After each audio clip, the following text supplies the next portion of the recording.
His name was Black Caesar, the Pirate King. He was a warrior king from West Africa, revered by his people, feared by his enemies. Unmatched in strength and strategy, unwilling to bow to any king or any chain. The British traders arrive on the beach with wine, guns, and steel and invited Black Caesar on their ship. They were smiling, offering gifts. But it was a lie, a trick. Not knowing the truth, Black Caesar steps aboard their ship. The moment his feet hit the deck, the trap closed, hatches slammed, muskets raised. They put Black Caesar in chains and headed to sea. The ship turned west, not for trade, but to sell him and his men into slavery. Deep at sea, lightning flashes, waves slam the ship. Chaos erupts on deck.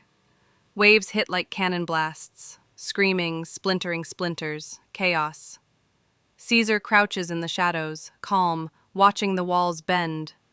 Below deck, a beam smashes through the ship's wall and tore through the hull of the ship. Chains rattle and groan, a shackle bend and snaps loose. Black Caesar's eyes flared.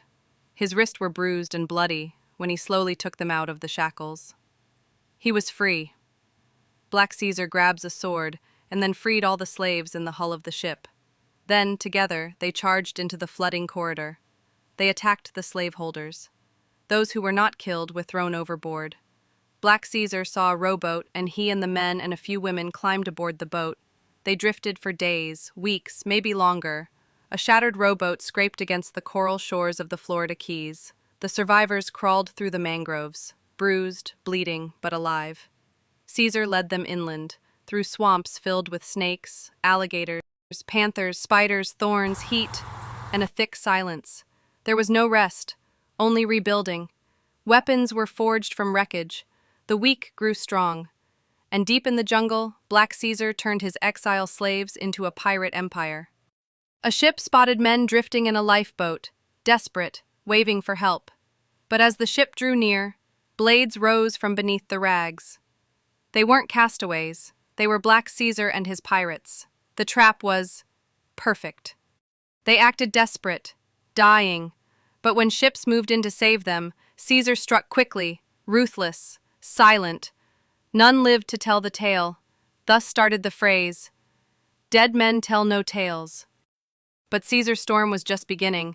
He crossed paths with the devil himself, Blackbeard, not as a rival, but as his right-hand pirate aboard the Queen Anne's Revenge. Together they carved a path of terror through the Atlantic, sails torn by cannon fire, decks dripping with gold and blood. Their names became curses whispered in every port. They haunted the Atlantic, and when the blood cooled, they sailed quietly into Port Royal, Jamaica, drinking rum, flashing stolen gems, and walking the streets like kings.